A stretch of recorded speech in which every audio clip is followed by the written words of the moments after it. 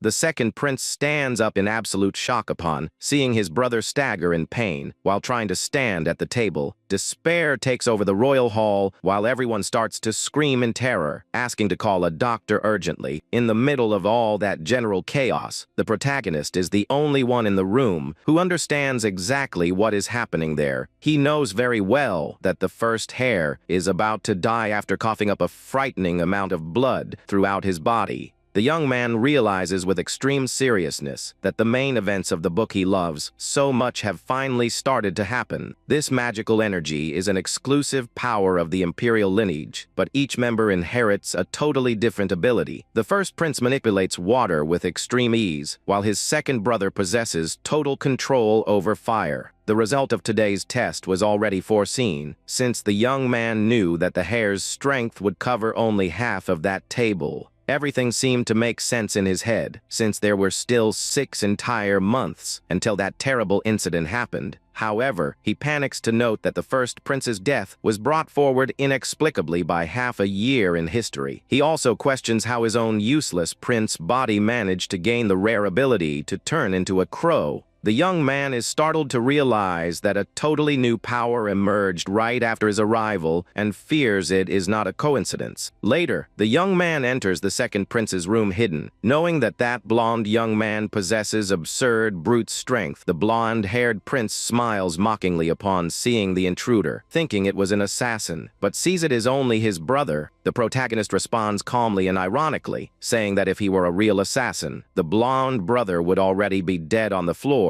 The blonde brother is in complete shock upon realizing that the prince without powers managed to invade his room without leaving traces. The first prince is furious in his royal quarters, breaking several expensive objects in a fit of uncontrollable rage. He throws a violent punch against the glass mirror, lemming that everything seemed perfect and normal on the morning of that same day. But upon continuing to strike, he is suddenly startled to feel that his sacred power is acting in a very strange way. The man collapses to his knees on the floor, agonizing in pain while his body shakes violently because of internal burning. He realizes, horrified, that he feels his body burn in flames whenever he tries to use manas and fears never being able to use it again. He falls into total denial, shouting that it is impossible, for he is the first crown prince and the future ruler of the empire. Trying to calm down, the prince holds the hookah tightly, repeating to himself that he is far superior to the other brothers. A mysterious voice rises in the darkness of the room, advising the crown prince to drop the hookah if he wants to stay alive. The prince turns around, startled by the sudden presence, and asks aggressively who dared to invade his private quarters. He demands to know how the intruder managed to get in there, and the black-haired young man replies calmly that he just climbed up the wall. The prince does not believe a word, but the young man says that it does not matter and points to the window at the top of that high tower. The intruder asks how he is feeling, knowing that the palace doctors lied about the heir's real state of health. The first prince lets out an ironic mocking laugh, trying to hide the terror he is feeling in the face of that direct question. He starts to laugh loudly in a manic and forced way, trying to recover his imposing posture in the face of that unwanted brother. The protagonist observes him with boredom, commenting that the crown prince used his head a little more than appearances indicated. The heir accuses his brother of having poisoned him on purpose to use the antidote as blackmail when he takes the royal throne. He advances with anger, calling his brother a fool for believing that a ridiculous plan like that would work against him in the palace. The black-haired young man says coldly that in just 1 week the prince will beg for death, expelling blood through his eyes. Upon hearing that such a frightening statement, the crown prince freezes with fear, unable to make any defense reaction. The protagonist sits comfortably on the sofa and clarifies firmly that he used no tricks or traps against him. He explains that the prince's body will deteriorate quickly until death and confesses that he still does not know who the real author is. But the young man makes it very clear that listening carefully to his advice from that exact moment is of extreme importance. The protagonist emphasizes seriously that conversation is the last and only chance to save the desperate heir's life. He leaves there flying like a crow, satisfied to know that the older brother is cowardly and easy to manipulate like in the book. The young man knows that he will be able to use the first prince however he wants, facilitating his survival plans in the empire. Flying in the middle of the rain, he realizes how convenient his new crow power is, which allows him to travel anywhere. The young man takes advantage of the fact that he is already out of his room and decides to use the rainy night to explore a little more of the imperial palace. The bird flies quickly, cutting through the heavy storm that falls over the great city of the empire under the dark cloak of that night. The next morning, the sun shines brightly over the beautiful imperial palace, bringing a new atmosphere of tranquility for everyone. Outside the room, the maid Anna is very worried because the prince has not eaten anything and has given no signs of life for 2 days. The girl enters total panic, imagining that the prince has died and that she will be executed coldly for the crime of royal assassination. Terrified, she starts to pound on the wooden door, shouting desperately to know if the prince is okay in there. She opens the door in a hurry and finds the prince calmly leaving the room, who asks with boredom the reason for so much noise. The servant ends up slipping clumsily on the floor and falls face first, spreading all the meal she was carrying on the silver tray. To make matters worse, the hot soup ends up dirtying the prince's boot directly, leaving the girl paralyzed with terror on the floor. The young man observes the dirt on his shoe with a completely expressionless look while the servant trembles with fear at his feet. The young maid begs desperately for forgiveness, saying that she just wanted to know if the prince was in good health. She cries copiously without stopping to apologize while the young man gets annoyed because she is making such a big scene over nothing.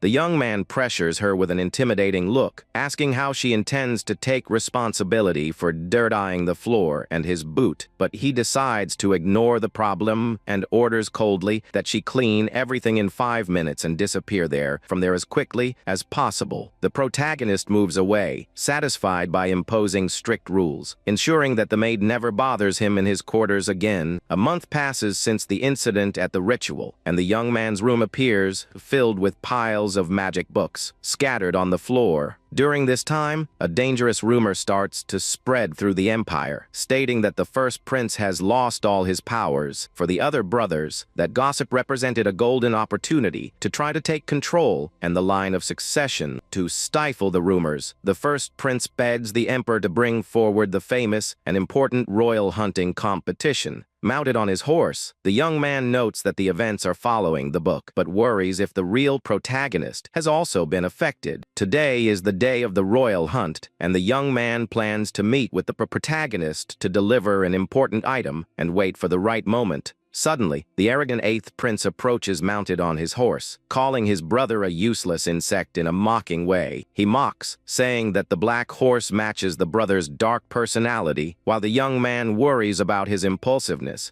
The young man decides to ignore his brother's provocations, focusing on the important event that awaits him. But the 8th prince is furious with that. The black-haired prince mounts the black horse and thinks that the animal matches him much more than a golden horse. He looks ahead with seriousness and sighs with relief to realize that they have finally managed to reach the destination. The young man observes the immense entrance to the imperial forest while preparing for what is about to happen there. He spots the imposing Tower of the Beginning, where the opening ritual of the hunt is usually held every year in the Empire. The young man remembers that the competition will begin right after the first prince finishes his part in the sacred ritual. He knows that, in fact, the entire event is nothing more than a great cruel political show to impress all the nobility. The emperor orders coldly that the first prince prepare quickly to start the important strength test. Prince Dido approaches and asks in a sarcastic way if the older brother has already thought about what his wish will be. He refers to the special request that the winner of the hunt can make directly to the emperor at the end of the big day. The hare walks toward the altar to show his magical power in front of all the nobles who watch attentively. The nobles start to gossip in whispers about the recent rumors that something terrible would have happened to the prince. The first prince sweats cold and hopes desperately that the useless brother did not lie about the magical cure. Protagonist just observes everything from afar with an enigmatic smile on his face, knowing exactly what is going to happen. The hare threatens mentally to kill the young man in the most painful way possible if he discovers that everything was a trick. The protagonist notes the extreme rigidity of his brother and thinks ironically so that he not get so nervous with the test. The young man knows that if the first prince followed his orders to the letter, something very interesting is about to occur. Suddenly, an immense wave of bright blue energy starts to explode from the hare's body with absurd force. The blast of power spreads like a violent hurricane, scaring the crowd of nobles watching the spectacle. The power continues to expand in an uncontrolled way, generating a magical storm that sweeps the entire royal courtyard. Several people are thrown backward by the force of the wind, while they scream desperately to get out of the whirlpool. The guards order immediately that everyone retreat to avoid that people be injured by that destructive energy, even suffering. The first practices all his willpower, reminding himself of his position as hare. He clenches his teeth with blood running from his mouth, while he strives to the maximum to endure that terrible pain. He shouts furiously that he is the only hare destined to rule the entire empire, and releases a massive amount of power. All that magical energy suddenly takes the scary form of a gigantic sea monster that emerges in the skies. The giant creature of water dissolves slowly into a beautiful and shining bluish rain that starts to fall over the courtyard. The strong magical storm finally dissipates and leaves an atmosphere of pure admiration and silence among those present. The nobles watch that scene completely open, mouthed in amaze by the incredible demonstration of royal power. Even the most experienced warriors admit that the energy of the imperial family is really something out of the ordinary. The entire crowd starts to scream with joy and cheer the hare who raises his fist, celebrating his great victory. The story shows the flashback in which the protagonist offers a dark stone, ordering the hare to deposit his power in it. The young man explains calmly that the object serves to absorb the polluted power that is consuming his body from within. He warns without beating around the bush that he has no interest in saving the brother's life if he prefers to refuse help and die. Back to the present, the young man celebrates having used that legendary item ahead of time to gain a valuable ally at court. The advisor reappears, trembling and tired under the weight of the huge black backpack, paying his respects with difficulty.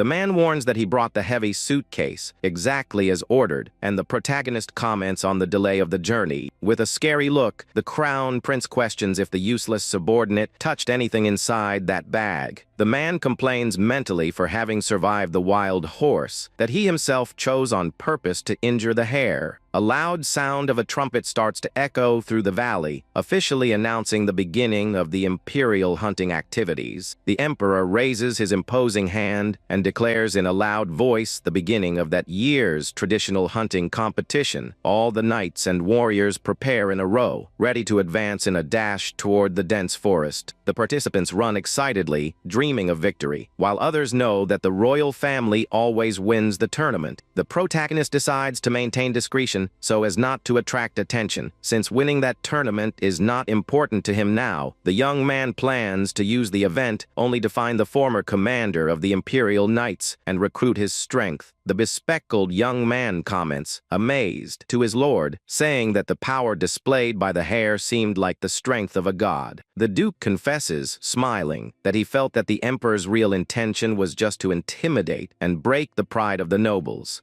The helper enters total panic and begs for his lord to only say such dangerous words when the two of them are alone. The experienced warrior says he knows very well how to stay alive in that court full of intrigues and constant dangers. The narration reveals that the immense forest where the hunt happens is strictly divided into 3 large different areas. The map indicates that the small animal area is near the entrance, while the dangerous beast zone is deep inside. The young man remembers that in the original story, the Duke offered a golden fox to the Emperor, but he does not know where to find it. This is the real reason he explored the entire immense forest in the form of a crow to map the locations of the beasts. He deduces that the fox lives near a lake in the southwest, based on the information that the Duke washed his hands there after the hunt. The prince decides to hurry to get there before the Duke and feels his intelligent horse understands every word said. He feels relieved because his advisor brought the suitcase with precious stones that he plans to deliver to the Duke himself. The black horse runs at high speed, making the heavy bag of stones balance dangerously on the young man's back. Suddenly, the horse brakes brusquely, almost throwing the young prince far away in the middle of the forest trees. Startled by the sudden stop, the young man tries to recover his balance and questions the horse about the reason for stopping out of nowhere. The horse shakes his head negatively when the prince asks if he is feeling sick or tired of running so much. The young hare insists, asking if the intelligent animal by chance spotted some dangerous wild beast nearby. A terrible suspicion starts to cross the young man's mind, making him widen his eyes in total disbelief there. He questions if the backpack is too heavy, and the freeloading horse shakes his head, confirming without the slightest shame. The young man shouts, annoyed, saying that other horses pull heavy wagons, while he complains about carrying just a backpack. He threatens to leave the animal without food if he continues acting with such arrogance, and refusing to follow the path. The horse beats his paw on the ground with full force, showing that he does not care at all about his owner's silly threats.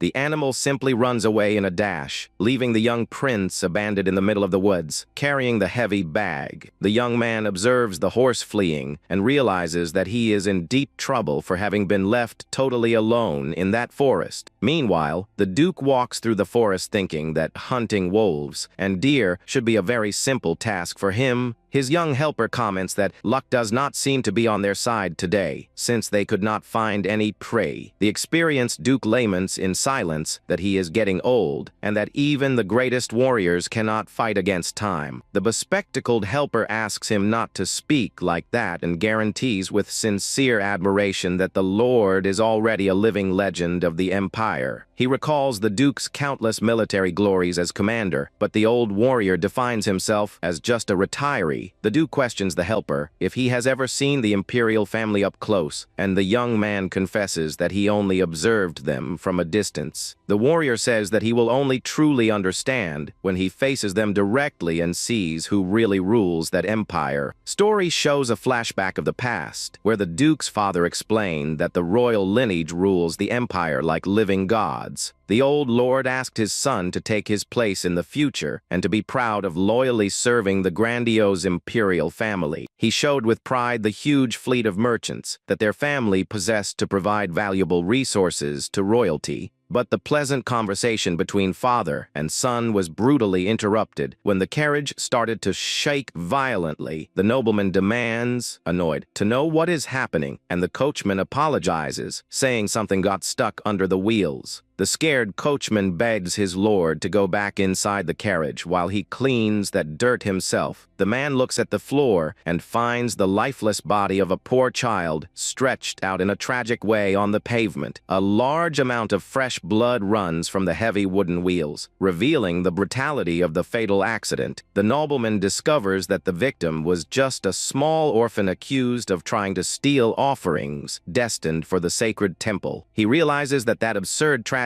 with orphan children is an extremely common event in the day of the capital. The young and innocent son asks his father what is happening and says happily that he also wishes to go out to see the movement. With a tone of despair and authority, the father shouts rudely, ordering the boy to remain inside the luxurious vehicle. The boy is extremely scared and confused by his father's sudden shouting, who tries at all costs to protect him from the scene. The man hides the terrible truth and states coldly that that is nothing important, to spare his son from that pain. Back to the present, the Duke remembers that sad memory, thinking that the poor victim was not even 10 years old. He laments that the boy was incinerated and wonders if there is so much darkness hidden behind that noble empire. The bespectacled helper calls his attention, saying they need to hurry to save the honor and prestige of the Duke's family. The experienced nobleman apologizes for the delay and reveals, smiling, that he knows a secret location where the rare fox usually appears. The protagonist runs, exhausted, carrying the heavy bag, and swears he will turn his lazy horse into barbecue at the palace. He realizes that the weight prevents him from turning into a crow and fears losing the Duke's trail if he continues running so slowly. The prince remembers that even the small animal zone can be very dangerous with wild beasts appearing suddenly. Suddenly, a bush starts to move strangely, making the prince stop immediately and prepare for an attack. He curses his own laziness for not having brought any weapon to defend himself from that threat lurking in the shadows. While thinking of fleeing, the prince throws a rock toward the noise and ends up spotting the young bespectacled helper there. The thrown rock hits the poor helper squarely in the face, interrupting his speech in an extremely painful way there. Upon noticing the exotic color of the boy's hair, the protagonist enters total shock, realizing that he has just injured the wrong person. The Duke hears the noise from afar and runs, very worried, shouting his helper's name in the middle of the dense forest. The crown prince observes the boy's bluish hair and realizes, scared, that he has just knocked out the Duke's right-hand man. The poor, bespectacled helper named Talon faints on the lawn with his face bloodied after suffering the surprise rock blow. The protagonist enters complete despair upon realizing that he has just created a huge problem with the strongest nobleman in the court. He remembers that the Duke is a legendary war hero and the former commander of all the strongest knights in the kingdom. The young man remembers that the warrior will become the future mentor of the real protagonist, who will one day turn the empire upside down. Hidden behind the trunk, the young man knows very well that he cannot be discovered by the furious Duke in any hypothesis there. His initial plan was to accuse the experienced Duke of trying to steal royal prey to be able to punish him unfairly.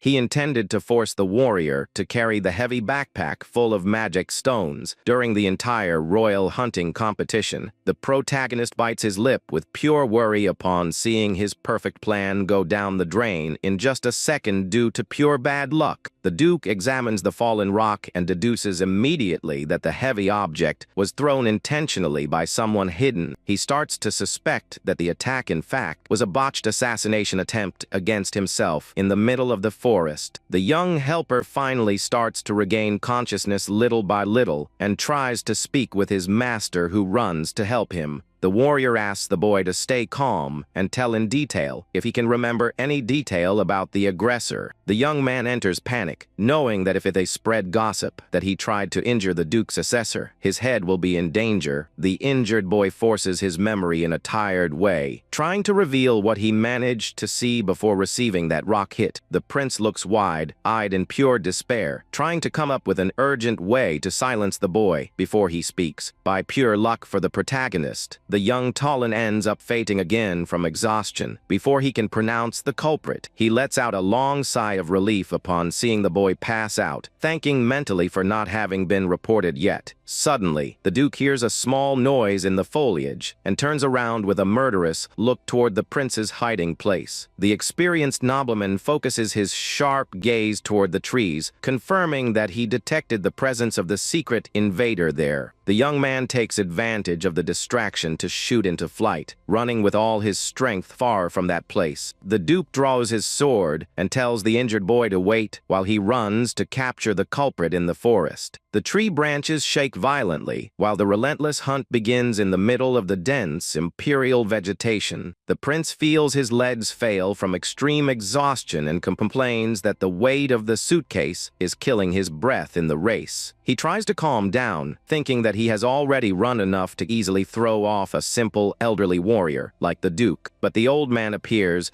jumping right behind him like a monster of speed. Shocking the young man, who thought he was already retired, the Duke demands in a loud voice that he reveal his secret identity, and the prince realizes he will be caught if he does not come up with something quick. He hesitates whether to drop the precious backpack to turn into a crow and deeply laments, not having his fast horse at that moment. Without wanting to give up, he focuses all his accumulated magical energy to try to increase his running speed. A wind explosion throws the prince's body forward, causing him to shoot at high speed like a blur. The experienced Duke is surprised by the opponent's sudden start and notes, intrigued, that his silhouette seemed to change. The nobleman strikes the air annoyed, lamenting that his vision is no longer as sharp and precise as in his youth. The warrior lands in an empty clearing and looks around, completely disappointed for having lost the fast invader's trail. The hero hare feels his body much lighter and wonders if he ended up transforming involuntarily into a bird there. He hears the clear sound of hooves hitting the ground and wonders, surprised, if that mischievous black horse decided to return. Upon opening his eyes and focusing his gaze on his reflection, he starts to suspect a bizarre possibility about his real form. The young man realizes he did not turn into a crow, but into a most beautiful and strong horse, running majestically through that beautiful hill. On the other side of the valley, Prince Dido observes the huge carcass of the creature and lets out a murmur of pure amazement in front of the monster. He questions, impressed, if his older brother really was the hero who managed to hunt and defeat the terrible monster. The two brothers with golden hair face the giant carcass of the saber-toothed bear fallen lifeless on the forest floor. The younger one congratulates him on the victory guaranteed and asks if the older brother has already thought about the wish he will ask the emperor. With a dark smile stamped on his face, the crown prince confirms that he already has the perfect plan traced in his mind. Meanwhile, the protagonist returns to his human form and sits under the shade of a large tree to be able to rest. The young man holds his head with both hands in total despair, realizing that things have become extremely bad for him. He looks at his empty hands and laments deeply upon noting that he ended up losing the precious backpack during the flight. The prince starts to roll on the lawn, crying from frustration for having lost precisely the most important item for his plan.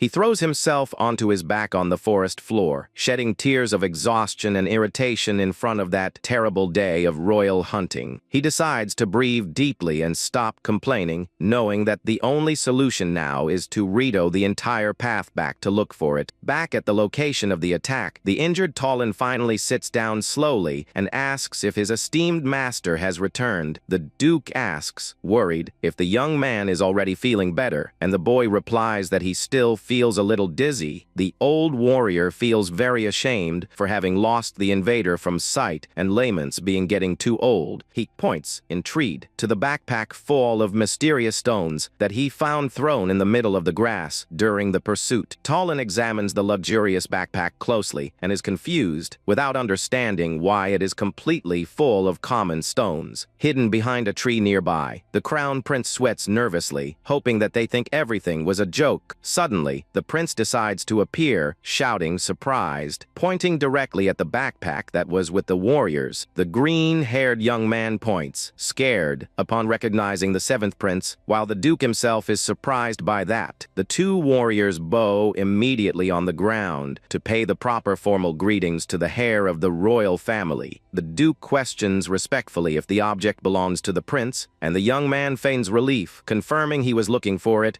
With a dark and intimidating look, the hare changes his tone of voice and questions in a harsh way, they stole his item. The veteran gets tense with the serious accusation and explains quickly that he only found the object thrown in the middle of the lawn. The young man warns that anyone would lie not to lose their hand, and the Duke swears by the honor of his family that he is telling the truth. The crown prince notices the bruised face of the young helper, and the Duke replies, nervous, that it was just a small accident incident, the injured boy remains in absolute silence, trembling nervously in front of the imposing and frightening presence of the prince. At that moment, the young man remembers the scene in which he shot the big rock against the boy's face and tries to hide the guilt. The young helper tries to speak something directly with the prince, making the atmosphere between them stay even more tense there. In a violent way, the young man advances and holds the boy by the hair, shocking the duke, who did not expect such an aggressive attitude. The crown prince complains with arrogance that a mere commoner dared to interrupt in an insolent way a conversation of royalty. He asks in a threatening tone if the duke can lend him a sword so that he himself solves that annoying problem. The poor boy trembles with absolute terror with wide eyes, feeling that his own life runs imminent danger there. The duke apologizes for the error of his helper, and the prince smiles, praising the admirable loyalty of the experienced warrior. The young man thinks that the man acts like a true imperial dog who accepts humiliations silently without even sketching any reaction. The prince provokes, saying in a cruel way that the duke's son will also grow up to become one more submissive dog of the empire. The duke remembers the scared look of his young son in the past and feels an enormous fury growing inside his chest. The young man delivers the heavy backpack to the warrior, saying that that meeting was a work of destiny and that he trusts them today. With a dark look, he orders in a frightening way that the duke protect that item with his own life without ever losing it.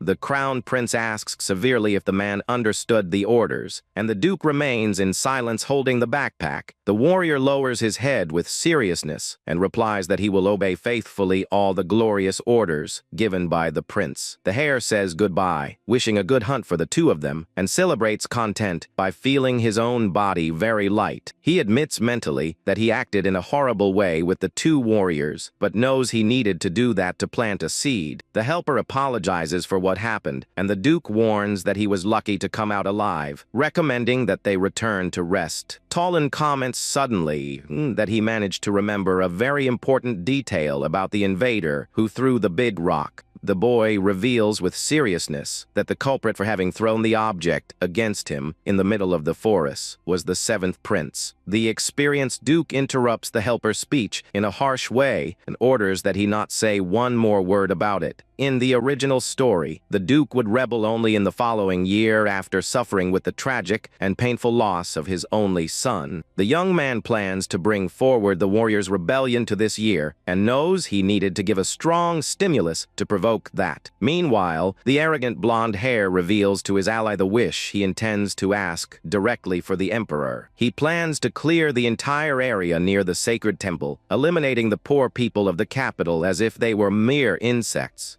Protagonist observes everything from afar, knowing that the tragic destiny of the rebel duke is already completely traced in history. The old general walks carrying the heavy backpack on his back while he reflects deeply on his role in that empire. The young man knows that the warrior will start a great revolt against the imperial family, because that is his true destiny there. The sun starts to set on the horizon, illuminating the great mountains and the dense trees of the immense forest of the imperial palace. Hidden in the bushes, the prince makes sure that no one saw him land in the form of a bird, not to expose his ability. He feels a little guilty for the evilness with the two warriors, but soon remembers that now he assumed the role of the great villain. The young man plans his next steps for when the tournament ends, but is surprised upon spotting a person in front of him. The empire's first princess appears, walking elegantly, and comments that it is very unusual to see her brother walking alone there. The young man gets tense upon running into the dangerous crown princess and wonders what she would be doing in that isolated location. He pays the proper formal greetings, but she says to dispense with formalities since both share the same royal blood. The woman asks the reason for him being on foot, and the prince makes up the excuse that he only decided to walk to breathe fresh air. The princess changes her facial expression completely and states coldly that she cannot understand that answer of his. With a piercing look, the princess questions seriously the reason for the brother to lie to his own family. The young prince swallows dryly and tries to disguise his nervousness by asking what she really means by that. The princess explains that she saw a horse without an owner in the forest and her servants confirmed that the animal belonged to him. He invents coldly that he ordered the death of the horse, claiming that disobedient animals deserve to die without pity. The young man kneels, feigning repentance, and asks for forgiveness, saying he acted on impulse out of shame of losing the animal. She asks the brother to raise his head, saying, smiling, that she does not want it to seem that she is punishing him there. The woman says she is happy for his safety and warns generously that he can ask for another horse when he needs. The young man observes the sister moving away, thinking that she is a person very difficult to deal with for hiding her thoughts. He questions, intrigued, why she leaves in silence and suspects if her secret ability does not work on him. Night falls over the tents of the Imperial hunting camp, while a tense conversation starts in one of the cabins. The doctor tries to understand the boy's absurd story and questions if he really tripped over a rock and fell. The professional comments, surprised, that he has never seen anyone get injured so much in such a silly way in an official hunting competition. The Duke asks about the recovery, and the doctor replies that the internal injury is serious, demanding a week of total rest. Talon despairs upon knowing that he will be left out of the tournament, but his lord puts his hand on his shoulder, recognizing the loyalty. The experienced warrior orders him to rest until the end of the event, guaranteeing that he and Jack will take care of everything else. The young helper smiles happily and promises with excitement that he will do his best to rest a lot and fulfill the order. The Duke mocks, saying that having a vacation in the middle of the hunt is unprecedented, and Talon jokes that his big dream is to live without working.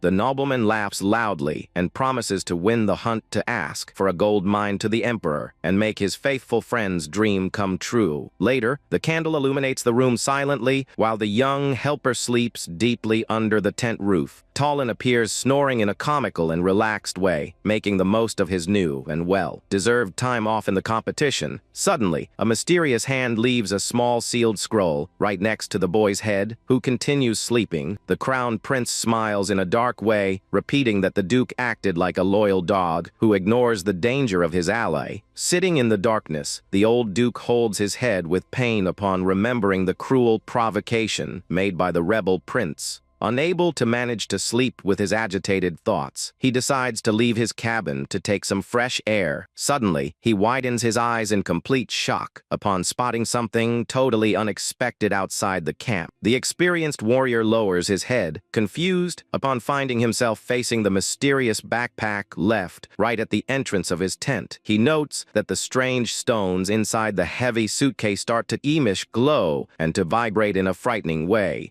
With the backpack on his back, the man walks determinedly through the forest under the light of the 3 moons, planning to visit the temple. The Duke recalls the day he explained to his young son about the sacred savior who descended from the skies to end the chaos. The small boy smiles, excited, saying that he already read everything about the legendary divine figure of Sierra the Great in his books. The father told with pride that that incarnation of a god possessed mysterious powers and had defeated all the war enemies. He explained that the great god unified the lands, founding the grandiose empire and the royal family themselves that they serve today. The old hero focuses his gaze on the horizon, thinking of his precious son, who has always been his greatest and only treasure. He asked his son to follow in his footsteps as a warrior and to become the sort of greatest pride of the entire royal family. Back to the present, the man complains about the absurd weight of the suitcase, wondering why he decided to carry those stones. He hesitates whether he does this out of pure loyalty or fear until he is interrupted by the loud sounding of a horn in the forest. The experienced warrior looks, surprised, toward the mountains and recognizes the specific sound of the empire's sacred trumpet. The nobles of the camp get shocked by the incessant noise of beasts that echoed through the entire forest during the night. Several rumors arise, suggesting that the blonde hair defeated all the monsters, ending the great tournament prematurely. The announcer declares officially that the 4-day tournament ended in just one night, thanks to the prince's record. The first prince with blonde hair Dealer is solemnly declared the great and undisputed winner of the hunting competition. The powerful emperor congratulates personally his oldest son, who thanks him by making a deep formal bow. Following the imperial tradition, the king orders the crown prince to announce in front of everyone the wish he wants to see fulfilled. The curious crowd starts to whisper and recall the great requests that were made in the competitions of past years. The heir explains that several beggars are occupying the area around the sacred temple and threatening the safety of the location. With an evil smile, he wishes to restore the beauty of the region and eliminate once and for all that annoying mess in the courtyard. The Duke enters complete despair upon hearing the cruel proposal, knowing that that will result in a terrible massacre there. He visualizes immediately the terrible scene of dozens of imperial soldiers massacring mercilessly the poor people. The blonde crown prince asks formally for special permission to start the cruel cleaning of that area of the temple. The Duke recalls his son's voice from the past calling for him, while panic and blood dominate his thoughts. In the midst of the darkness, he manages to hear his son's sweet and distant voice calling for him again in a desperate way. He draws his heavy sword, knowing that he always acted like a loyal dog, but refuses to see his son suffer the same. The experienced Duke advances with his weapon drawn, scaring the entire crowd of nobles who watched the event. He observes the sharp blade, apologizing in silence to his dear son for having taken that extreme decision. Tallinn opens his eyes slowly, still half dizzy from sleep, trying to speak something while observing the environment around him. The black-haired crown hair appears hanging upside down, staring at the boy in a quite intimidating way. The helper falls from the bed in a fright, trying to greet the prince in a clumsy way, while the young man tells him to calm down. The prince prescribes olive leaves for the pain, and the scared boy questions respectfully the reason for that visit. The young man ignores the question and questions coldly if the boy has no idea of the terrible situation the Duke got himself into. Young Tallinn widens his eyes, confused, upon hearing the mention of the important closing ceremony of that day. The prince orders him to run immediately to the location, and the boy shoots in a dash toward the great courtyard. The young helper pushes the soldiers with difficulty, trying in every way to make a way through that great crowd.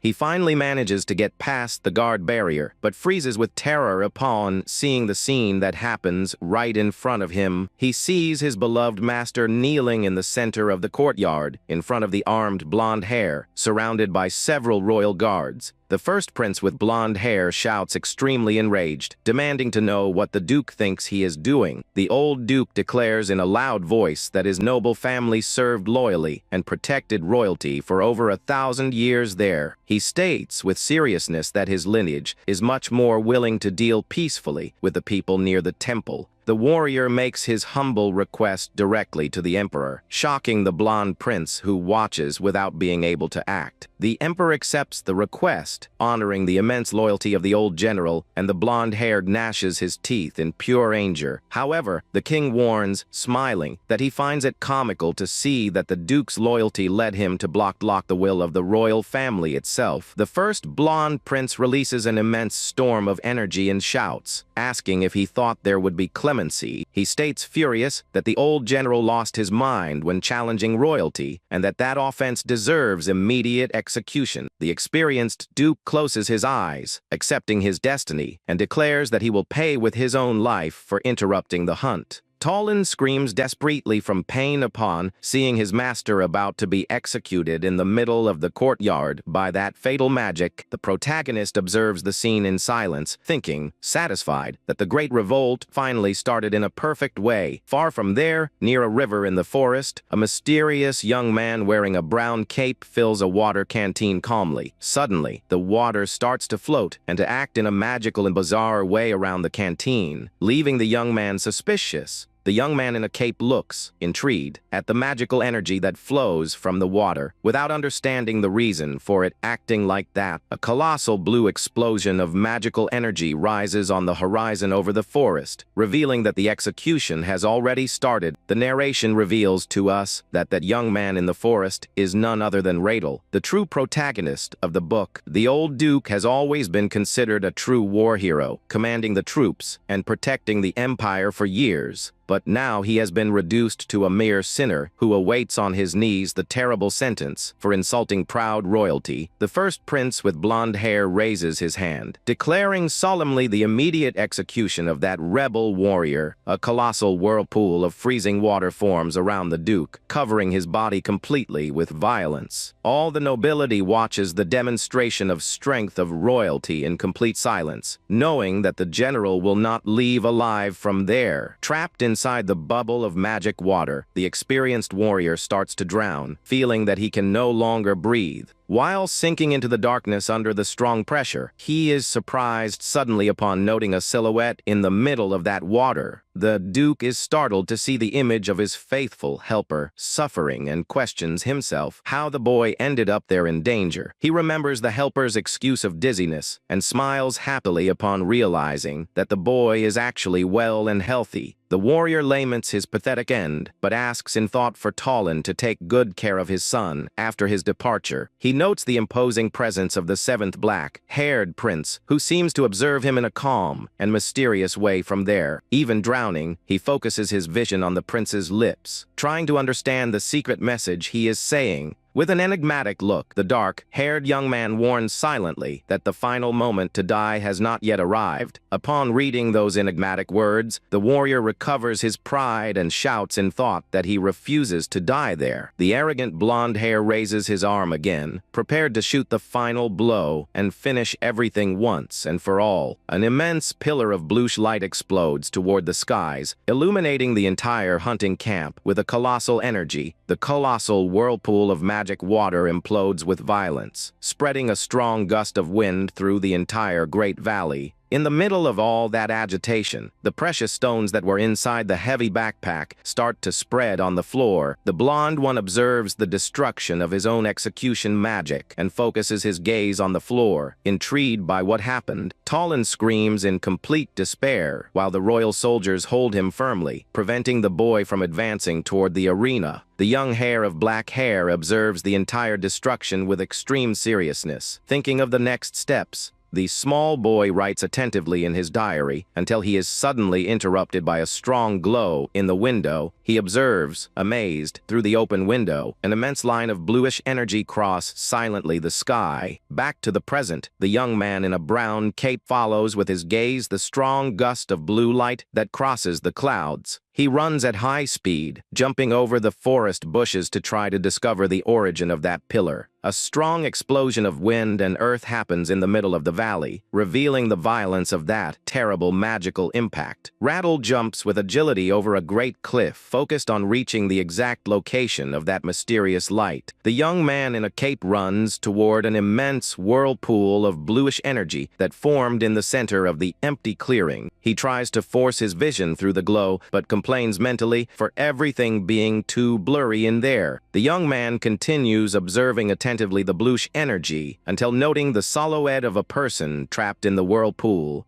Without hesitating, he jumps from a great height directly against the immense bubble of magic water to save the person. The young man extends his arm with all his strength, determined to rescue the man who is drowning in the magic bubble. He plunges his hand directly into the strong turbulence of blue energy and managed to grab the victim firmly. With a lot of agility, the young man in a brown cape lands firmly on the grass floor after performing the rescue successfully. Wet from head to toe, he observes the immense clearing, trying to understand if someone witnessed his heroic action. Breathing with a lot of difficulty, the young protagonist lowers his head, frustrated, wondering if he lost the trail. He stands on the edge of the abyss, contemplating the colossal line of light that shines on the distant horizon of the mountains. The young man's eyes glow intensely in the darkness upon realizing the immense strength of that manifestation of royal power. Back to the castle courtyard, young Talon cries inconsolably, whispering his esteemed master's name in tears. He remains motionless in the middle of the field, staring at the remains of the battle, while the crowd gossips about the sad end. The emperor declares the end of everything, and his subordinate warns that the hunting closing ceremony will occur at noon. The crowd disperses slowly through the valley while the organizers prepare the great podium for the final award. The first prince cleans the dust from his uniform with disdain, celebrating having eliminated what he called a useless insect. He walks with arrogance among among the bowed knights, saying that the lack of rigor attracts fools who do not know their place. The nobles mock the fall of the duke's family, while young Tallin remains with his head down, enduring the offenses in the camp. The knights and the nobles start to withdraw from the courtyard, leaving the injured boy completely alone in the middle of the arena. Tallin walks with slow steps back to the camp, feeling the enormous weight of having lost his great master and friend. One of the soldiers spits on the young man, calling him a filthy traitor, while the others laugh loudly at his misfortune in the camp. Hidden in the crowd, the crown prince observes the helper's pain, knowing that his heart is totally broken there. The young man enters his cabin silently, while the prince thinks that the young helper will never let himself be defeated there. Tallin starts to pick up the pieces of his destroyed wooden bed, trying to organize the space of his empty tent. Suddenly, his gaze comes across that small sealed scroll that was left mysteriously on the earth. He takes the paper with both hands and is extremely surprised to recognize the official coat of arms of his own family there. The letter says that if the young man is reading that, the Duke probably is no longer part of that world of suffering. In the message, the old master asks earnestly for young Tallin to take very good care of his son after his departure. The Duke reveals that he senses that he will commit a great error soon, asks the boy to always remember one thing. With his eyes full of tears, the helper reads the part where his master states that none of that is his fault in any way. Tallin trembles with emotion upon reading the official declaration of his lord, naming his heir in a definitive way in the letter. The paper slips from his fingers and falls softly on the dry earth of the cabin, while the young man cries in complete silence. He collapses crying on the floor upon discovering that he was named officially as the new temporary leader of the Duke's family. Meanwhile, in the castle, the black-haired prince comments ironically that the blonde brother spent too much energy today. The young man warns that the disease worsened a lot since the hunt, and the blonde hair spits blood. Furious, telling him to shut his mouth, he raises the magic stone and demands clear answers, threatening to kill the hair. If that is not more than a useless trick, the protagonist advises calmly that he must use his power very slowly, so as not to worsen the pain even more. The blonde crown prince boils with hatred in silence, swearing to tear his own brother in half as soon as he is cured from there. The young man smiles from the corner, warning that the blonde one only continues alive thanks to the purifying power of that dark stone he received. He withdraws, thinking worriedly about the rumors that young Tallin would be in a deep coma in the medical camp. The hair questions himself tense if the young man runs a real risk of death, while the image shows the boy's eyes opening.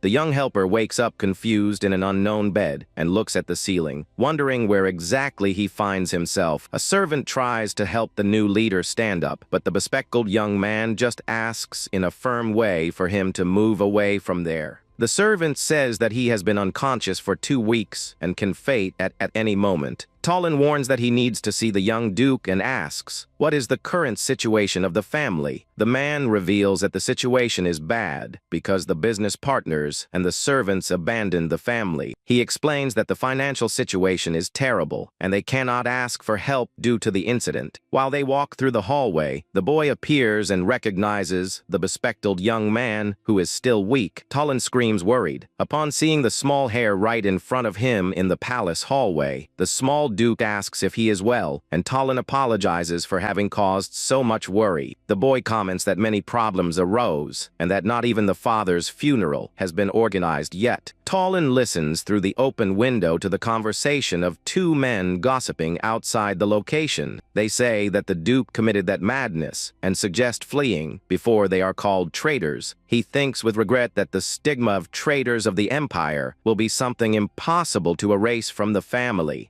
Tallin calls his servant by name, and the man makes himself available immediately to attend the call. Tallin orders coldly that they rip the tongues of the gossips outside as punishment. The bespectacled young man asks, with a dark look, if he really will need to repeat that direct order. Intimidated by the implacable posture of the temporary leader, the servant makes a bow and accepts the order. Tallinn surprises everyone by declaring with firmness that they will not hold the funeral of the deceased duke. He explains that the deceased can no longer be considered part of the family and asks for the boy's understanding. The boy questions the reason for such an extreme attitude, and Tallinn remembers that he is the current leader of the house. He says that he has the duty to protect the family until the young one grows up and can assume his rightful place.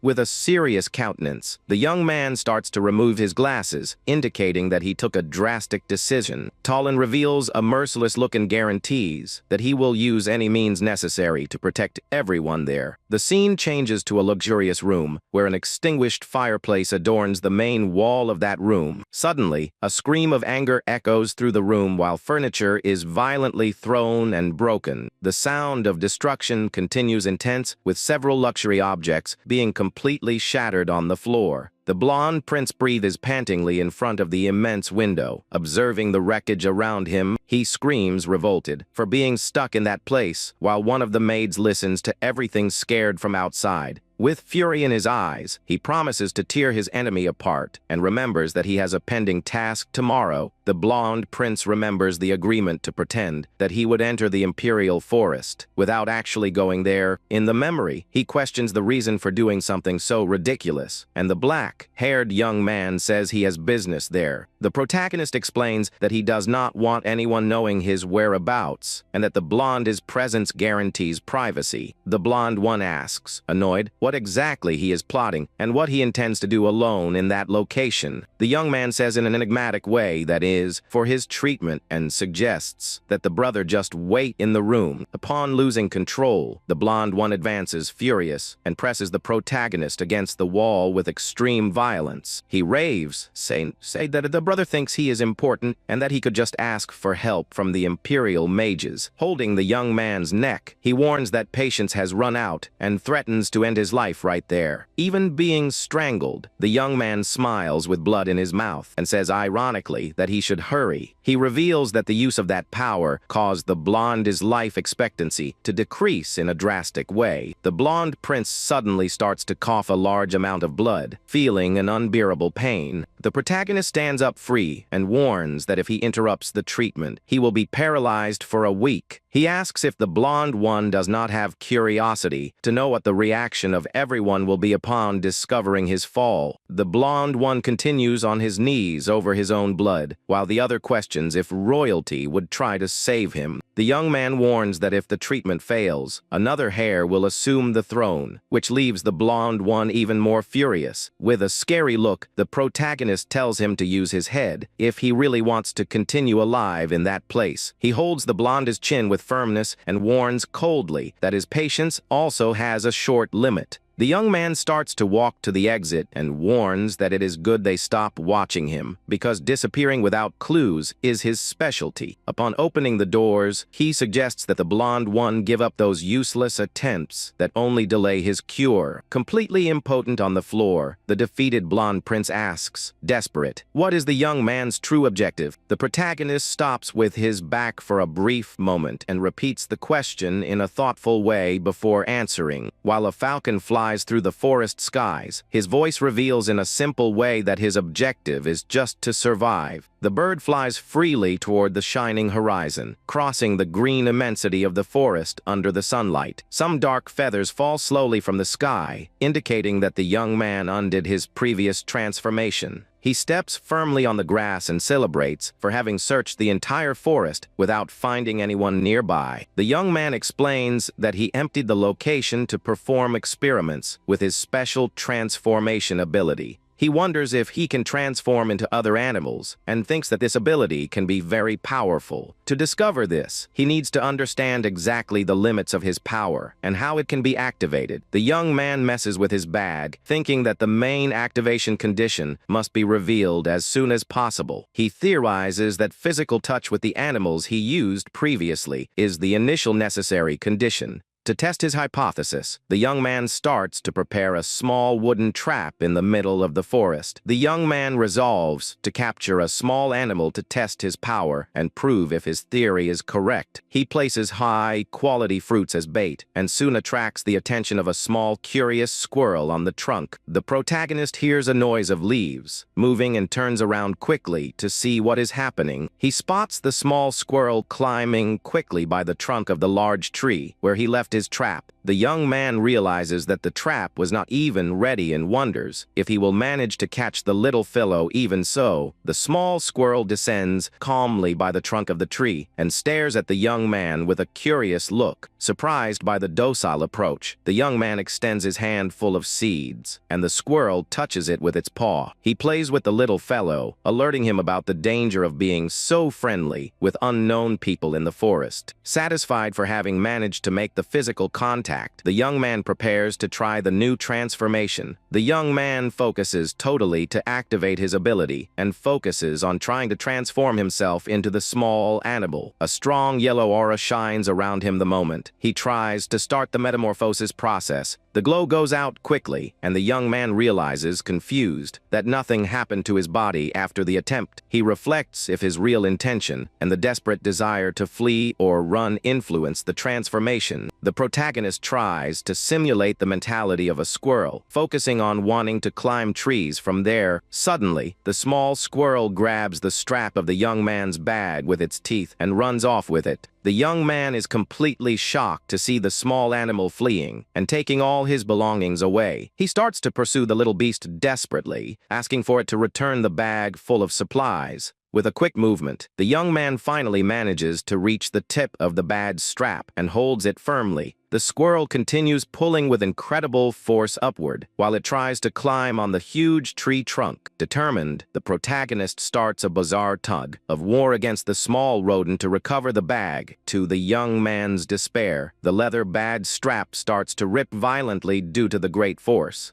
The sound of a big fall echoes through the middle of the forest, scaring the birds that flew in the surroundings of the woods. Night falls over the immense imperial palace, bringing a mysterious calm to the great quarters. A maid knocks on the prince's door, warning timidly that she prepared dinner, and he tells her to come in. She opens the door, praying in silence for the prince to be calm and not vent his anger on her today. The young woman enters panic upon seeing his clothes totally filthy, and the prince tries to reassure the maid. The young man thinks relieved that he was almost caught by the maid. At the moment he returned in the form of a crow. He laments in silence for not having discovered how to transform and for having spent the day running from the squirrel. The maid observes her lord in an apprehensive way, noting that something very unusual seems to be happening. The prince orders that she bring new clean clothes, and the maid agrees, but hesitates with a worried look. The black-haired young man gets confused with the girl's reaction and asks what is making her so nervous. The girl points trembling to the leather bag and asks if he really brought the squirrel with him. He is completely shocked to look down and realize that the audacious beast entered his pouch. The squirrel jumps from the bag and starts to run through the luxurious room while the young man tries to capture it. Annoyed, desperate, the maid begs to spare the little beast's life, offering herself to put it out of the palace. Ignoring the appeal, the young man just repeats in a firm way his previous order for her to bring his garments. He raves with a scary look, demanding that she bring his new clothes immediately from there. Terrified by the prince's shout, the young servant runs off in a dash through the long corridors of the location. She thinks, desperate, that she needs to return quickly to save the small squirrel before it is too late. The girl runs holding the clean garments, but suddenly is interrupted by an imposing figure on the path. She raises her eyes, scared, and realizes that she just bumped directly into the feared first princess. The blonde noble recognizes Rand's maid and asks with superiority the reason for so much hurry in the corridors. The maid throws herself on the floor, begging for her life, and the princess asks what garments are those in her hands. The princess accuses the girl of stealing imperial property, and the maid denies, desperate, swearing by the great hero. The maid justifies that the seventh prince's garments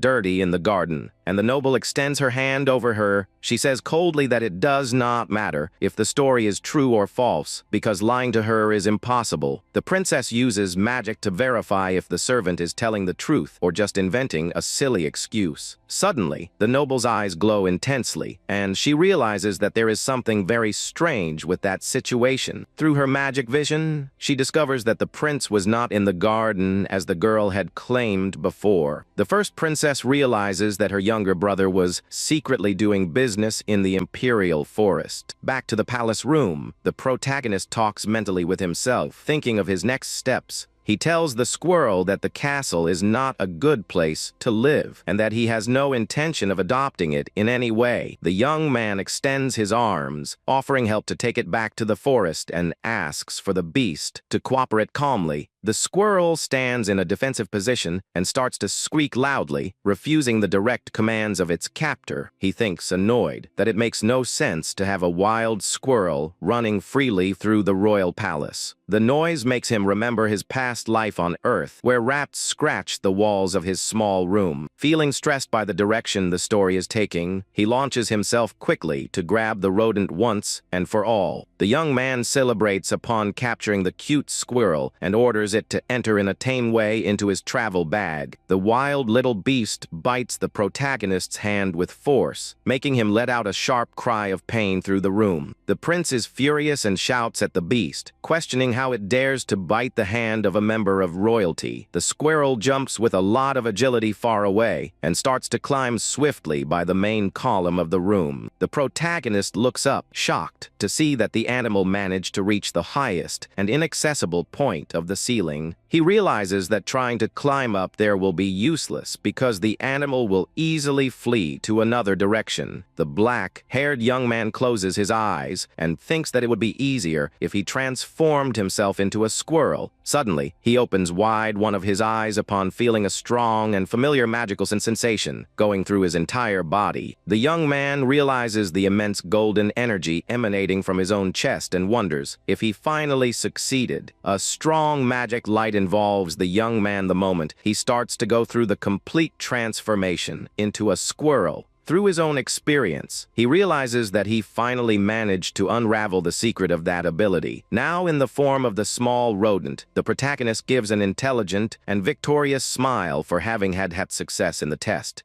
The other small wild squirrel ends up losing balance way up there and starts to plummet toward the floor. Thinking quickly, the young man throws himself with everything in the air in his animal form and manages to cushion the small beast's fall. Suddenly, the room door opens, revealing the princess, who enters by surprise, ignoring the warnings of the maid. She observes her brother's quarters with disdain and complains quietly about how the servants of the location are unpleasant there. The noble stops in the middle of the great marble corridor upon spotting a strange and small silhouette right in front of her. She is perplexed to see a small squirrel holding the other squirrel in its lap in an extremely friendly way. The noble is horrified upon realizing wild animals running free through the brothers' castle corridors. The brown-haired maid is extremely enchanted with the cute scene and holds back the crying from so much emotion. The protagonist in his squirrel form gets upset and thinks that that situation is becoming a big madness. The next day, the sun shines brightly on the horizon, illuminating the great white towers of the imperial palace. Back to the room, the young man caresses the small rodent on the table and amuses himself upon seeing how it is well fed. The young man notes that the beast does not stay away from him since the fall and wonders if it is grateful for the heroic rescue. He warns the squirrel to stay hidden in the room, to not create new problems with the palace security. The young man celebrates for having discovered the bizarre and ridiculous necessary condition to activate his transformations. The young man starts to analyze in his thoughts all the creatures in which he already managed to transform until today. He realizes that the crow and the black horse possessed exactly the same essential characteristic before changing. The young man concludes that to transform, he needs to touch in a very precise way the nape of each one of those animals. With the mystery resolved, he returns to focus on the danger that the first princess represents for his plans. He recalls that the noble possessed a terrifying expression, very different from the light descriptions of his book. He thinks that he was saved thanks to the excuse of Anna having said that the heroic squirrel was just the pet. The prince managed to return to his human form in the courtyard and return to the room, thinking that everything would end in peace. The princess says she finds his choice of mascot exotic and warns that she is leaving because of the late hour. Before crossing the door, the princess orders in a very direct way that the young man must go find her tomorrow morning. The first princess exhibits an enigmatic smile upon, saying that they possess serious subjects to discuss tomorrow. The young man stays thoughtful in his room, wondering what she wants so much to talk to him about in such a sudden way. He questions himself, worried if the noble would have in some way discovered his true identity of reincarnated. Without many options, the young man accepts that he cannot refuse the invitation and plays with the squirrel that continues eating at the location. The seventh prince arrives at the marked location, and a knight in armor makes a respectful bow to receive him. The young man is impressed with the colossal size of the golden doors of the first princess's private room. Upon entering the luxurious hall, the young man finds the first princess elegantly sitting on her luxurious sofa. She offers a seat in a gentle way, but the young man refuses politely. Wanting to go straight to the subject of that meeting, her countenance changes quickly to a cold posture upon questioning if he really did not hear her order to sit down. Intimidated by the sister's strong presence, the young man immediately apologizes for his lack of courtesy there in the hall. The noble smiles and says it is okay because she understands that his great curiosity always made him someone very impatient. She analyzes the brother, suspicious, wondering how he changed so much to the point of venturing alone through that forest. The young man thinks tense about the danger of being there, knowing that facing that perceptive woman was what he feared the most. The narration explains that the man's power always manifests itself in natural elements like the emperor's fire and the brother's water. However, the special manus of the first princess is something very different and dangerous that positions itself above all others. Her element is called human and grants her the terrible capacity of reading and also of manipulating people's minds. With a dark look, the princess says she hopes he is sincere because she gets very sad when her family tries to lie. Upon feeling her hand on his head, the young man tries to keep calm, knowing that the mental reading power does not work on him. He deduces that if the power were working, she would already have controlled his mind to extract all his answers. He remembers that according to the romance, her power fails if the target has blood ties and also family love. The real problem resides in this second rule, because it is necessary to have genuine family love so that the barrier works.